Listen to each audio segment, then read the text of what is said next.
Welcome and welcome back. Seems serious. Where have we been? That's what I'm saying. Where have we been? Well, here we are now. And check this out. Today, we want to talk to you about momentum and how you can use that in your training with kettlebells. So why don't you tell me first, what does momentum even mean in kettlebell training? I mean, I know what it means in sports. Well, actually, it doesn't mean anything most of the time. That's true. It's like conceptual. Lots of different meanings. But we're talking about it in the physics sense. In the physics sense, momentum is mass in motion. So whenever you see a mass, so he's got mass. If he's moving, he has momentum. Okay, so there we go, move back and forth or something. So momentum also has a formula. It is mass times velocity. So whenever you see, let's say a kettlebell has mass. Whenever it's moving, it has momentum, okay? So velocity is just speed and a direction. Those are the two things that make up this formula. So we have mass and then we have velocity. As one goes up, momentum goes up, the other one goes up, momentum goes up too. Right. Why does any of that matter? Oh, glad you asked. One of the main things we train for, and by training I'm using a specific word, I'm not talking about exercise, I'm not talking about working out, I'm talking about a deliberate set of movements in a particular way to elicit a particular response. Okay, so that actual differentiation, training for exactly a specific goal. So we're looking to change momentum, whether it's the momentum of a kettlebell, or it is to change the momentum of a human being. Let's say we're training an athlete, maybe a fighter, something like that. So if we want a particular momentum change, then we need to have something to track that. Now, maybe you've got fancy gear, maybe you don't. My recommendation is to use a timer. Why? Oh, okay. That's not too fancy. It's not too fancy. And most people have them in their phones or on a watch, whatever. Or in an app. Link in the description. Ideally, yeah, our app has a customizable timer, which will make this really easy. The app is free.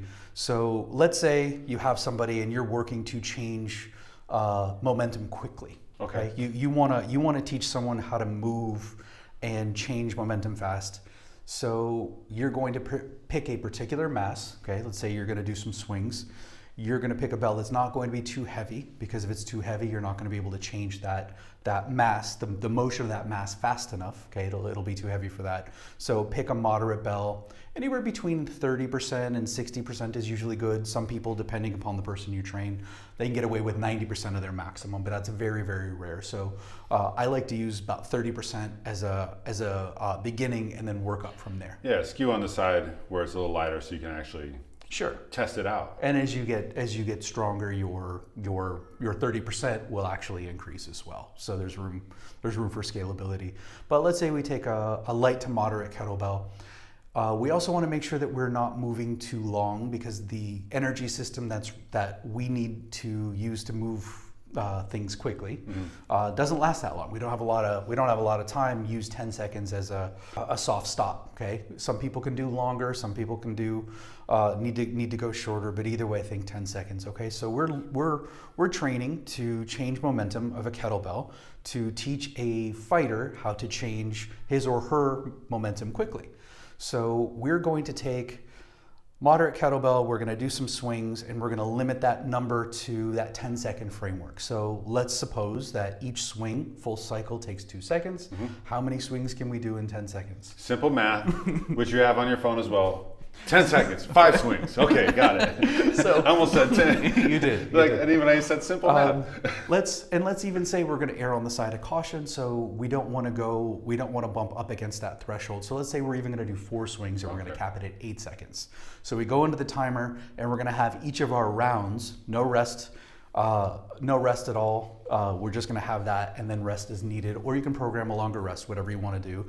Generally, when you train this way, you want longer rest to give everything time to recover.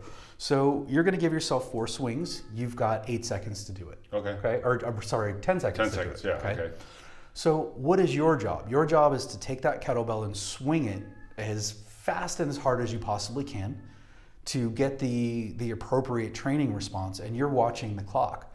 Let's say for the first 3 or 4 rounds, it's only taking you 8 seconds. That's great. Target. But now we're starting to see 8.5, 9 seconds. It's probably time to stop. You're using the time to determine the velocity, okay? The mass of the kettlebell is not going to change. The mass of the lifter is not going to change substantially during the training session as well. So the only real variable that can change is the velocity or the speed, and speed has a time component. So if you can do 4 swings in 8 seconds for several rounds, and then all of a sudden you're doing 4 swings in 9 seconds, 10 seconds, clearly you've increased time, therefore decreased speed.